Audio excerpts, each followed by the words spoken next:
HIV అంటే ఏంటి? దీనికి ఉన్న చరిత్ర ఏంటి? The origin and basics. చూడు మామ, హెచ్ఐవి హ్యూమన్ ఇమ్యూనోడిఫిషియన్సీ వైరస్ గురించి వినగానే చాలా మంది భయపడతారు. కానీ నిజం చెప్పాలి అంటే భయం కంటే ముందు దీని గురించి మనకు పూర్తి అవగాహన, అవేర్నెస్ ఉండాలి. హెచ్ఐవి అంటే ఒక వైరస్. మన శరీరంలో ఉండే ఇమ్యూన్ సిస్టమ్, రోగాల నుండి మనల్ని కాపాడే వ్యవస్థని ఇది దెబ్బ కొడుతుంది. నెంబర్ 1, అసలు ఇది ఎలా మొదలైంది? హెచ్ఐవి ఎక్కడ నుండి వచ్చింది? ఎవరైనా సృష్టించారా, లేదా ఎక్కడ నుండి అయినా ఊడిపడిందా అన్ని చాలా మందికి చాలా డౌట్స్ ఉంటాయి. సైంటిస్టులు చెప్పే దాని ప్రకారం హెచ్ఐవి అనేది డైరెక్ట్ గా మనుషుల నుండి రాలేదు. ఇది ఫస్ట్ చింపాంజీస్ లో ఉంది. ఎస్ఐవి, సిమియన్ ఇమ్యూనోడిఫిషియన్సీ వైరస్ అనే వైరస్ నుండి వచ్చింది. సెంట్రల్ ఆఫ్రికా, వెస్ట్ ఆఫ్రికాలో చాలా ఏళ్ల క్రితం, అరౌండ్ 1920s లో అక్కడి వాళ్ళు వేట, హంటింగ్ చేసేవాళ్ళు. ఆ టైంలో చింపాంజీస్ మాంసం తినేవారు. ఆ వేటలో చింపాంజీస్ రక్తం మనుషుల రక్తంతో కలిసినప్పుడు ఆ ఎస్ఐవి వైరస్ మనుషులకి సోకి అది హెచ్ఐవిగా రూపాంతరం చెందింది. నెంబర్ 2, మనుషులకి ఎలా వచ్చింది? ఇది ఒక రోజులో వచ్చింది కాదు. కిన్షాసా, డెమోక్రాటిక్ రిపబ్లిక్ ఆఫ్ కాంగో అనే సిటీ నుండి ఇది మొదలైంది అని నమ్ముతుంటారు. అక్కడి నుండి రైల్వే లైన్స్ ద్వారా, వేటగాళ్ల ద్వారా చుట్టుపక్కల ప్రాంతాలకి ఇది మెల్లగా వ్యాపించింది. 1980s వరకు ఎవరికి ఇది ఒక పెద్ద వ్యాధి అని తెలియదు. కానీ యుఎస్ఏ లో కొందరు యంగ్ మెన్ లో సడన్ గా విషమ జ్వరాలు, నిమోనియా లాంటి రోగాల వల్ల చనిపోవడం చూసి సైంటిస్టులు షాక్ అయ్యి రీసెర్చ్ చేస్తే అప్పుడు బయటపడింది ఈ హెచ్ఐవి. నెంబర్ 3, హెచ్ఐవికి ఎయిడ్స్ కి తేడా ఏంటి? మనం చాలా సార్లు హెచ్ఐవి ఎయిడ్స్ అని కలిపి అనేస్తుంటాం, కానీ ఈ రెండిటికి చాలా తేడా ఉంది. హెచ్ఐవి ఇది ఒక వైరస్ మాత్రమే. ఈ వైరస్ మన బాడీలో ఉంటే మనకి హెచ్ఐవి ప్లస్ పాజిటివ్ అంటారు. హెచ్ఐవి ఉన్న వాళ్ళు నార్మల్ గానే ఉంటారు, వెంటనే ఏమైపోరు. ఎయిడ్స్, హెచ్ఐవి వచ్చిన తర్వాత చాలా ఏళ్లకి వాడే మెడిసిన్, ఇమ్యూన్ సిస్టమ్ ని బట్టి మన బాడీలో ఇమ్యూనిటీ జీరోకి పోయాక వచ్చిన స్టేజ్ ని ఎయిడ్స్ అంటారు. అంటే హెచ్ఐవికి సరిగ్గా ట్రీట్మెంట్ తీసుకోకపోతే అది ఎయిడ్స్ గా మారుతుంది. నెంబర్ 4, హెచ్ఐవి ఎలా స్ప్రెడ్ అవుతుంది? Common myths versus reality. మన సమాజంలో హెచ్ఐవి అంటే చాలా అబద్ధాలు ఉన్నాయి. వాళ్ళతో తింటే వస్తుంది, వాళ్ళు బట్టలు వాడితే వస్తుంది అని అనుకుంటారు. అది తప్పు. హెచ్ఐవి వచ్చేది కేవలం 4 మార్గాల ద్వారా. Number 1, unprotected sex. హెచ్ఐవి ఉన్న వ్యక్తితో ప్రొటెక్షన్, కాండం లేకుండా సెక్స్ చేయడం వల్ల మాక్సిమం కేసెస్ లో స్ప్రెడ్ అవుతుంది. Number 2, blood transfusion. హెచ్ఐవి ఉన్న రక్తం ఇంకొకరి శరీరంలోకి ఎక్కించడం వల్ల కూడా హెచ్ఐవి వస్తుంది. ఇప్పుడు డాక్టర్ చాలా జాగ్రత్తలు తీసుకుంటున్నారు, సో ఇది తగ్గిపోయింది. Number 3, infected needles. Drug addicts ఒకరు వాడిన నీడిల్స్ ఇంకొకరు వాడటం వల్ల లేదా యూజ్ నీడిల్స్ వల్ల హెచ్ఐవి వస్తుంది. Number 4, mother to child. HIV ఉన్న తల్లి నుండి కడుపులో ఉన్న బిడ్డకి లేదా పాలు ఇవ్వడం వల్ల. కానీ ఇప్పుడు మెడిసిన్ వల్ల దీన్ని కూడా ఆపేయచ్చు. వీటి వల్ల హెచ్ఐవి వస్తుంది. ఇప్పుడు దేని వల్ల హెచ్ఐవి రాదో చూద్దాం. కలిసి తినడం వల్ల, ఒకటే ప్లేట్ లో తినడం వల్ల కూడా హెచ్ఐవి రాదు. కలం, పెన్సిల్ టచ్ చేయడం వల్ల కూడా హెచ్ఐవి రాదు. దోమలు, మస్కిటోస్ కుడితే అస్సలే రాదు. దోమ ఒకరిని కుట్టి ఇంకొకరిని కుట్టినా హెచ్ఐవి రాదు, ఎందుకంటే ఆ వైరస్ దోమ పొట్టలో బ్రతకలేదు కాబట్టి. పూల్స్, టాయిలెట్స్, హగ్స్ వల్ల కూడా హెచ్ఐవి రాదు. అదే ఒకరిని కౌగులించుకోవడం వల్ల కూడా హెచ్ఐవి రాదు. నెంబర్ 5, హెచ్ఐవి మన బాడీలో ఏం చేస్తుంది? దొంగ ముఖంది ఏం చేస్తుందో లోపల. హెచ్ఐవి మన బాడీలో ఉన్న CD4 సెల్స్, మన బాడీని రోగాల నుండి కాపాడే సోల్జర్స్ ని టార్గెట్ చేస్తుంది. ఈ సెల్స్ ని తినేసి తన కౌంట్ ని పెంచుకుంటుంది. మన సోల్జర్స్ తగ్గిపోతే బయట నుండి వచ్చే చిన్న జ్వరమైనా, దగ్గినా కూడా మన బాడీ తట్టుకోలేదు. అదే హెచ్ఐవి వల్ల జరిగే పెద్ద నష్టం. నెంబర్ 6, ఎందుకు ఇది ఇంత భయంకరంగా అనిపిస్తుంది? ఒకప్పుడు హెచ్ఐవి అంటే మరణం, డెత్ అని ఫిక్స్ అయ్యేవారు, ఎందుకంటే అప్పట్లో మెడిసిన్స్ లేవు. కానీ ఇప్పుడు టెక్నాలజీ మారింది. హెచ్ఐవి ఉన్న వ్యక్తి కూడా నార్మల్ పర్సన్ లాగా 70-80 ఇయర్స్ వరకు బ్రతకచ్చు. హెచ్ఐవి సిమ్టమ్స్, టెస్టింగ్స్ అండ్ మన బాడీలో ఏం జరుగుతుంది చూడు. ఒక వైపే చూడు. హెచ్ఐవి వచ్చిన వెంటనే ఎవరికి నాకు హెచ్ఐవి వచ్చింది అని తెలియదు, ఎందుకంటే దీని సిమ్టమ్స్ చాలా నార్మల్ గా ఉంటాయి. చాలా మంది దీన్ని మామూలు జ్వరమే అనుకుని లైట్ తీసుకుంటారు. హెచ్ఐవి శరీరంలోకి వచ్చిన తర్వాత స్టేజ్ 1, అక్యూట్ ఇన్ఫెక్షన్. వైరస్ మన రక్తంలోకి చేరిన 2 నుండి 4 వారాల తరువాత మన బాడీ అది కొత్త శత్రువు అని గుర్తించి ఫైట్ చేయడం స్టార్ట్ చేస్తుంది. ఆ టైంలో వచ్చే లక్షణాలనే అక్యూట్ హెచ్ఐవి ఇన్ఫెక్షన్ అంటారు. అవి ఎలాంటివంటే జ్వరం, మామూలు జ్వరం లాగా వచ్చిపోతుంది. గొంతు నొప్పి, ఏదైనా మింగుతుంటే గొంతు నొప్పి రావడం. వంటి మీద ర్యాషెస్, చిన్న చిన్న ఎర్రగా దద్దలు కట్టడం. అలసట, ఏమి పని చేయకపోయినా చాలా నీరసంగా ఉండటం. కండ్ల నొప్పులు, మజల్ యాషెస్, ఒళ్ళు నొప్పులుగా ఉండటం. ఈ సిమ్టమ్స్ అన్ని వచ్చి 1-2 వీక్స్ లో వెళ్లిపోతాయి. చాలా మంది ఏదో సీజనల్ ఫీవర్ వచ్చింది అని మర్చిపోతారు. కానీ ఈ టైంలో వైరస్ రక్తంతో చాలా స్పీడ్ గా పెరిగిపోవడం చేస్తుంది. Stage 2 chronic infection, the silent phase. ఈ స్టేజ్ చాలా డేంజరస్. దీనిని క్లినికల్ లాటెన్సీ స్టేజ్ అంటారు. ఈ స్టేజ్ లో హెచ్ఐవి ఉన్న వ్యక్తి ఎలాంటి సిమ్టమ్స్ అస్సలు ఉండవు. వాళ్ళు చాలా హెల్తీగా నార్మల్ గా కనిపిస్తారు. ఈ స్టేజ్ 10 to 15 ఇయర్స్ వరకు కూడా ఉండొచ్చు. లోపల వైరస్ మెల్లగా మన ఇమ్యూన్ సిస్టమ్ CD4 సెల్స్ ని తింటూ ఉంటుంది, కానీ బయటకు మాత్రం ఏమి తెలియదు. ఈ స్టేజ్ లో ఉన్న వ్యక్తికి హెచ్ఐవి ఉందని తెలియదు కాబట్టి వాళ్ళు వేరే వాళ్ళతో అన్ప్రొటెక్టెడ్ సెక్స్ చేస్తే వైరస్ ఇంకొకరికి స్ప్రెడ్ అయ్యే ఛాన్స్ ఎక్కువగా ఉంటుంది. CD4 సెల్స్ అంటే ఏంటి? హెచ్ఐవి దీనిని ఏం చేస్తుంది? మన బాడీలో white blood cells, T cells ఉంటాయి. వాటిని CD4 సెల్స్ అంటారు. ఇవే మన బాడీకి ఆర్మీ జనరల్ లాంటివి. హెచ్ఐవి వైరస్ ఈ సెల్స్ మీద అటాక్ చేసి వాటిని తినేసి తన పిల్లలని, న్యూ వైరస్ పార్టికల్స్ ని అక్కడే పుట్టిస్తుంది. నార్మల్ పర్సన్ కి CD4 కౌంట్ 500 నుండి 1500 వరకు ఉంటుంది. హెచ్ఐవి పెరిగే కొద్దీ ఈ కౌంట్ తగ్గిపోతుంది. ఎప్పుడైతే ఈ కౌంట్ 200 కంటే తగ్గిపోతుందో అప్పుడు అది ఎయిడ్స్ స్టేజ్ కి వెళ్ళినట్టు లెక్క. హెచ్ఐవి టెస్టింగ్ ఎప్పుడు చేయించాలి? నువ్వు ఎవరితో అయినా అన్ప్రొటెక్టెడ్ సెక్స్ చేసినా లేదా డౌట్ ఉన్న నీడిల్స్ టచ్ అయినా వెంటనే టెస్ట్ చేయించుకోవాలా? వద్దు. ఎందుకంటే హెచ్ఐవికి విండో పీరియడ్ అని ఒకటి ఉంటుంది.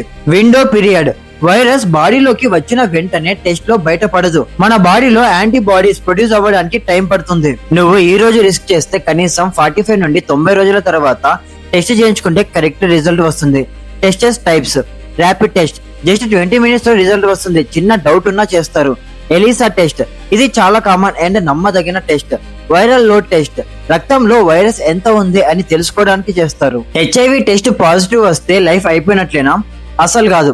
ఇప్పుడు ఉన్న టెక్నాలజీతో హెచ్ఐవి పాజిటివ్ వస్తే అది ఒక బీపీ లేదా షుగర్ లాంటి వ్యాధి మాత్రమే. డైలీ ఒక టాబ్లెట్ వేసుకుంటే హెచ్ఐవి నెగిటివ్ ఉన్న వ్యక్తి ఎంత కాలం బ్రతుకుతాడో హెచ్ఐవి పాజిటివ్ ఉన్న వ్యక్తి కూడా అంతే కాలం బ్రతుకుతాడు. పిఈపి, పోస్ట్ ఎక్స్పోజర్ ప్రొఫిలాక్సిస్, ఇది చాలా ఇంపార్టెంట్. చూడు మామ, ఒకవేళ నీకు డౌట్ వచ్చింది, ఎవరో హెచ్ఐవి పర్సన్ తో యాక్సిడెంట్ గా నిడిల్ గుచ్చుకుంది లేదా అన్ప్రొటెక్టెడ్ సెక్స్ అయ్యింది, వెంటనే 72 hours 3 days లోపల డాక్టర్ దగ్గరికి వెళ్తే వాళ్ళు పిఈపి అనే టాబ్లెట్స్ ఇస్తారు. ఈ టాబ్లెట్స్ 28 days వాడితే నీకు హెచ్ఐవి రాకుండా 90% ఆపేయొచ్చు. ఇది చాలా మందికి తెలియదు. హెచ్ఐవికి పర్మనెంట్ క్యూర్ లేదా? ఇప్పుడు ఉన్న మోడర్న్ మెడిసిన్స్ ఏం చేస్తాయి? మన అందరి మైండ్ లో ఉన్న పెద్ద క్వశ్చన్. సైంటిఫిక్ గా ఇంత డెవలప్ అయ్యాం కదా, మరి హెచ్ఐవికి ఎందుకు మందు లేదు? హెచ్ఐవి చాలా తిక్క వైరస్. ఎందుకు? వేరే వైరస్లు ఫ్లూ లేదా కరోనా లాంటివి మన బాడీలోకి వచ్చినప్పుడు మన ఇమ్యూన్ సిస్టమ్ వాటిని గుర్తించి కొట్టిపడేస్తుంది. కానీ హెచ్ఐవి చాలా తెలివైంది. హైడ్ అండ్ సీక్, దాక్కుంటుంది. హెచ్ఐవి వైరస్ మన డిఎన్ఏ లోకి దూరి దాక్కుంటుంది. దీనినే వైరల్ రిజర్వాయర్ అంటారు. మనం మెడిసిన్ వేసుకున్నప్పుడు రక్తంలో ఉన్న వైరస్ చచ్చిపోతుంది, కానీ కొసాల సెల్స్ లోపల దాక్కున్న వైరస్ మాత్రం తొంగి చూస్తూ ఉంటుంది. మ్యూటేషన్, రూపాంతరం. హెచ్ఐవి తన రూపాన్ని చాలా ఫాస్ట్ గా మార్చేసుకుంటుంది. ఒక్క మెడిసిన్ కి అది అలవాటు పడక ముందే తన స్ట్రక్చర్ మార్చేసుకుని ఆ మెడిసిన్ కి లొంగకుండా పోతుంది. మరి ఇప్పుడు ఉన్న ఏఆర్టీ, యాంటీ రెట్రోల్ వైరల్ థెరపీ అంటే ఏంటి? ఇప్పుడు హెచ్ఐవికి క్యూర్ లేకపోవచ్చు, కానీ కంట్రోల్ చేసే మందు మాత్రం చాలా స్ట్రాంగ్ గా ఉంది. దానిని ఏఆర్టీ అంటారు. ఇది ఎలా పనిచేస్తుంది? ఈ టాబ్లెట్స్ వేసుకుంటే అవి హెచ్ఐవి వైరస్ ని పెళ్లి చేసుకుని పిల్లల్ని కననివ్వవు, రెప్లికేషన్ ని ఆపేస్తాయి. అంటే వైరస్ సంఖ్య పెరగదు. U=U, undetectable and transmittable. ఇది ఇప్పుడు మోడర్న్ మెడిసిన్ లో ఒక పెద్ద బ్రేక్ త్రూ. హెచ్ఐవి ఉన్న వ్యక్తి రెగ్యులర్ గా ఏఆర్టీ మెడిసిన్స్ వాడితే 6 months తర్వాత వాళ్ళ రక్తంలో వైరస్ ఎంత తగ్గిపోతుంది అంటే టెస్టింగ్ మెషిన్ కూడా కనిపెట్టలేదు. అన్డిటెక్టబుల్. ఎప్పుడైతే వైరస్ అన్డిటెక్టబుల్ స్టేజ్ కి వెళ్తుందో అప్పుడు ఆ వ్యక్తి నుండి వేరే వాళ్ళకి హెచ్ఐవి సోకే ఛాన్స్ 0%. అన్ ట్రాన్స్మిటబుల్ అంటే వాళ్ళు ఫిజికల్ గా సెక్స్ చేసినా కూడా వైరస్ స్ప్రెడ్ కాదు. హెచ్ఐవి ఉన్న వాళ్ళకి ఏమవుతుంది? The quality of life.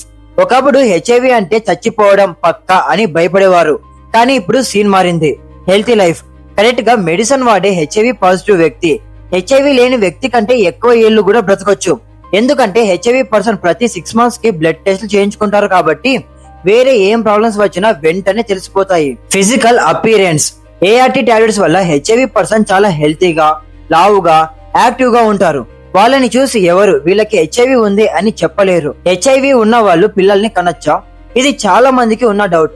ముందు రోజుల్లో హెచ్ఐవి తల్లి నుండి బిడ్డకి సోకేది, కానీ ఇప్పుడు హెచ్ఐవి ఉన్న ఫాదర్ లేదా మదర్ మెడిసిన్ వాడుతూ వైరస్ అన్డిటెక్టబుల్ స్టేజ్ లో ఉంటే వాళ్ళు హెల్తీ బేబీస్, హెచ్ఐవి లేని పిల్లల్ని కనవచ్చు. డెలివర్ అయ్యే టైంలో కూడా కొన్ని జాగ్రత్తలు తీసుకుంటే 100% హెల్తీ బేబీ పుడతారు. ఇది మెడిసిన్ సాధించిన గొప్ప విజయం. మందు వాడలేకపోతే ఏమవుతుంది? Drug resistance. హెచ్ఐవి టాబ్లెట్స్ విషయంలో చాలా డిసిప్లిన్ ఉండాలి. డైలీ కరెక్ట్ టైం కి టాబ్లెట్ వేసుకోవాలి. ఒకవేళ నువ్వు గ్యాప్ ఇస్తే వైరస్ కి ఆ మెడిసిన్ మీద రెసిస్టెన్స్ అలవాటు వచ్చేస్తుంది. అప్పుడు ఆ మెడిసిన్ ఇంకా పని చేయదు. హయ్యర్ డోస్ కి వెళ్ళాలి. Free treatment in India. మనుషులకి హెచ్ఐవి గురించి అవేర్నెస్ ఉండాలి అని మన ఇండియా గవర్నమెంట్ ఏఆర్టీ సెంటర్స్ ద్వారా ఈ మెడిసిన్స్ అన్ని ఫ్రీగా ఇస్తుంది. NACO national AIDS control organization దీన్ని మానిటర్ చేస్తుంది. ప్రైవేట్ లో కూడా ఇప్పుడు చాలా తక్కువ కాస్ట్ తో ఈ మెడిసిన్స్ దొరుకుతున్నాయి. HIV and society. అవమానం వర్సెస్ నిజం. చూడు మామ, హెచ్ఐవి వచ్చిన వ్యక్తికి ఉన్న పెద్ద శత్రువు ఆ వైరస్ కాదు, మన చుట్టూ ఉన్న జనాల ముఖానికి ఉన్న బ్లైండ్నెస్. స్టిగ్మా, అవమానం అంటే ఏంటి? హెచ్ఐవి వచ్చిందంటే వాడు చెడ్డవాడు, వాడు తప్పు చేశాడు, వాడిని ముట్టుకుంటే మనకు వస్తుంది, ఇలాంటి నమ్మకాలనే స్టిగ్మా అంటారు. ఈ మాటలు హెచ్ఐవి ఉన్న వ్యక్తిని బ్రతికి ఉండగానే చంపేస్తాయి. చాలా మంది హెచ్ఐవి టెస్ట్ చేయించుకోవడానికి భయపడతారు, ఎందుకంటే పాజిటివ్ వస్తే సొసైటీలో తల ఎత్తుకోలేమని. ఇది ఒక రోగమా లేదా ఒక శాపమా అంటే ఇది కేవలం ఒక వైరస్ వల్ల వచ్చిన రోగం మాత్రమే. షుగర్, బీపీ ఎలా వస్తుందో ఇది కూడా అలా ఒకటి, అంతే. హెచ్ఐవి వచ్చిన వాళ్ళకి ఏమవుతుంది? Mental health. హెచ్ఐవి పాజిటివ్ అని తెలిసిన వెంటనే ఆ వ్యక్తికి మొదట వచ్చే ఫీలింగ్ షాక్, డిప్రెషన్. ఇక నా లైఫ్ అయిపోయింది, నేను ఎక్కువ రోజులు బ్రతకను అని బాధపడతారు. ఐసోలేషన్. జనాలకి తెలిస్తే ఏమంటారో అని అందరితో కలవడం మానేస్తారు. Self guilt. నేను ఎందుకు ఇలాంటి పని చేశాను అని తమను తాము తిట్టుకుంటారు. కానీ నిజం చెప్పాలి అంటే హెచ్ఐవి పాజిటివ్ వ్యక్తికి కావాల్సింది మెడిసిన్ మాత్రమే కాదు, మనుషుల ప్రేమ అండ్ సపోర్ట్. మెడిసిన్ బాడీని కాపాడితే ప్రేమ మనసుని కాపాడుతుంది. మన సొసైటీలో హెచ్ఐవి ఉన్న వాళ్ళతో ఎలా ఉండాలి? ఇది చాలా ఇంపార్టెంట్. హెచ్ఐవి ఉన్న వాళ్ళని మనం స్పెషల్ గా చూడాల్సిన అవసరం లేదు, నార్మల్ గా చూస్తే చాలు. Hugging and hand shakes. HIV ఉన్న వ్యక్తిని కౌగిలించుకుంటే, హగ్ లేదా హ్యాండ్ షేక్ ఇస్తే హెచ్ఐవి రాదు మనకి. Sharing food. ఒకటే ప్లేట్ లో తినడం వల్ల, ఒకటే గ్లాసు నీళ్లు తాగడం వల్ల హెచ్ఐవి రాదు. Work place. హెచ్ఐవి ఉన్న వ్యక్తి మన పక్కన కూర్చొని ఆఫీస్ లో పని చేసినా మనకి హెచ్ఐవి రాదు, మనకి ఏమీ కాదు. ప్రైవసీ. ఒకవేళ నీకు ఎవరైనా నాకు హెచ్ఐవి ఉంది అని నమ్మకంతో చెప్తే అది నువ్వు ఇంకెవ్వరికి చెప్పకూడదు, అది వాళ్ళ ప్రైవసీ. నీ పైన ఉన్న నమ్మకంతో చెప్పింటారు కాబట్టి నువ్వు ఆ నమ్మకాన్ని నిలబెట్టుకోవాల్సిన బాధ్యత నీకుంది. డిస్క్రిమినేషన్. వ్యతిరేకత తగ్గాలి. హాస్పిటల్లో డాక్టర్స్ అయినా, స్కూల్లో టీచర్స్ అయినా, ఆఫీస్ లో కొలీగ్స్ అయినా హెచ్ఐవి ఉందని ఎవరిని కూడా దూరం పెట్టకూడదు. ఇండియాలో హెచ్ఐవి ఎయిడ్స్ యాక్ట్ 2017 అనే లా కూడా ఉంది. దీని ప్రకారం హెచ్ఐవి ఉన్న వ్యక్తిని ఎవరైనా అవమానిస్తే లేదా జాబ్ నుండి తీసేస్తే వాళ్ళకి శిక్ష పడుతుంది. Support systems. ఒక ఊపిరి. హెచ్ఐవి ఉన్న వాళ్ళకి సపోర్ట్ చేయడానికి ఇప్పుడు చాలా గ్రూప్స్ ఉన్నాయి. Positive networks. హెచ్ఐవి ఉన్న వాళ్ళే ఒక గ్రూప్ గా ఏర్పడి కొత్తగా వచ్చిన వాళ్ళకి ధైర్యం చెప్తారు. కౌన్సిలింగ్. ఏఆర్టీ సెంటర్స్ లో కౌన్సిలర్స్ ఉంటారు, వాళ్ళు హెచ్ఐవి ఉన్నా కూడా చాలా సంతోషంగా బ్రతకచ్చు అని గైడ్ చేస్తారు. Life is not over. జీవితం ఇంకా అయిపోలేదు. ఇప్పుడు ఉన్న మోడర్న్ ఎరాలో హెచ్ఐవి ఉన్న వాళ్ళు డాక్టర్స్ గా, ఇంజనీర్స్ గా, సోషల్ వర్కర్స్ గా అన్ని రంగాల్లో ఉన్నారు. వాళ్ళు మ్యారేజెస్ చేసుకుంటున్నారు, పిల్లల్ని కని హ్యాపీగా ఉన్నారు. హెచ్ఐవి అనేది జస్ట్ ఒక క్రోనిక్ కండిషన్, లైఫ్ లాంగ్ ఉండే రోగం మాత్రమే. సేఫ్ గా ఉండటం ఎలా? హెచ్ఐవి గురించి ఎన్ని విషయాలు తెలుసుకున్న తరువాత మనకు ఒక క్లారిటీ వచ్చింది, ఇది ఒక రోగం మాత్రమే. ఇది ఉన్న వాళ్ళు కూడా హ్యాపీగా బ్రతకొచ్చు, కానీ అసలు ఇది మనకు రాకుండా చూసుకోవడం మన చేతుల్లోనే ఉంది. ప్రివెన్షన్. హెచ్ఐవి రాకుండా ఏం చేయాలి? హెచ్ఐవి రాదు అని ధీమాగా చెప్పాలి అంటే ఈ పాయింట్స్ ఫాలో అవ్వాలి. Safe sex. Condoms. 90% HIV cases unprotected sex వల్ల వస్తాయి. కాండమ్స్ వాడితే హెచ్ఐవి సోకే ఛాన్స్ చాలా తగ్గిపోతుంది. One partner. మల్టిపుల్ పార్ట్నర్స్ తో ఫిజికల్ రిలేషన్షిప్ పెట్టుకోకపోవడం చాలా మంచిది. టెస్టింగ్. మ్యారేజ్ కి ముందు ఇద్దరు అమ్మాయి అండ్ అబ్బాయి హెచ్ఐవి టెస్ట్ చేయించుకోవడం ఇప్పుడు చాలా కామన్ అండ్ ఇది ఒక గొప్ప పద్ధతి, దీంట్లో తప్పే లేదు. New needles. టాటూ వేయించుకున్నా, హాస్పిటల్ కి వెళ్ళినా కొత్త నీడిల్స్ వాడుతున్నారా లేదా అని ఒకసారి చెక్ చేసుకో. PrEP. Pre exposure prophylaxis. ఒకవేళ ఎవరైనా హెచ్ఐవి రిస్క్ ఎక్కువ ఉన్న ఎన్విరాన్మెంట్ లో ఉంటే, ఎగ్జాంపుల్ పార్ట్నర్ కి హెచ్ఐవి ఉంటే, వాళ్ళు హెచ్ఐవి రాకుండా ముందే జాగ్రత్తగా PrEP అనే టాబ్లెట్స్ వాడొచ్చు. Modern technology. హెచ్ఐవికి వ్యాక్సిన్ ఎప్పుడు వస్తుంది?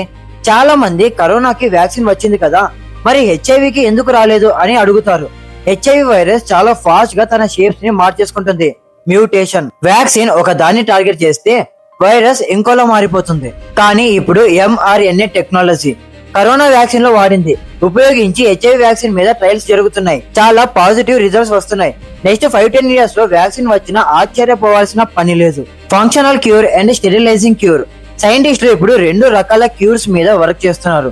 ఫంక్షనల్ క్యూర్ అంటే మెడిసిన్ వాడకపోయినా వైరస్ బాడీలో పెరగకుండా కంట్రోల్లో ఉంచడం. స్టెరిలైజింగ్ క్యూర్ బాడీ నుండి వైరస్ ని పూర్తిగా తొలగించడం. ఇది కొంచెం కష్టమైన ప్రాసెస్. ఇప్పటికీ ప్రపంచంలో బెర్లిన్ పేషెంట్, లండన్ పేషెంట్ ఇలాంటి కొందరు వ్యక్తులు హెచ్ఐవి నుండి పూర్తిగా విమోచనం పొందారు బోన్ మ్యారో ట్రాన్స్ప్లాంట్ వల్ల. కానీ అది చాలా కాస్ట్లీ అండ్ రిస్క్ తో కూడిన పని. హెచ్ఐవి ఉంటే లైఫ్ అయిపోయినట్లేనా? ఖచ్చితంగా కాదు. హెచ్ఐవి ఉన్న వ్యక్తికి కావాల్సింది regular ART medicines.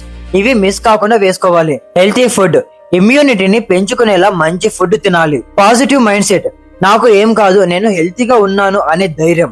Supportive family, చుట్టూ ఉన్న వాళ్ళు చులకనగా చూడకుండా సపోర్ట్ చేస్తే వాళ్ళు చాలా హ్యాపీగా బ్రతుకుతారు. లాస్ట్ గా ఒక్క మాట, మామ, హెచ్ఐవి అనేది జస్ట్ ఒక హెల్త్ ఇష్యూ మాత్రమే. అది క్యారెక్టర్ ఇష్యూ కాదు. ఎవరికి వచ్చినా ఎలా వచ్చినా వాళ్ళు మనుషులే.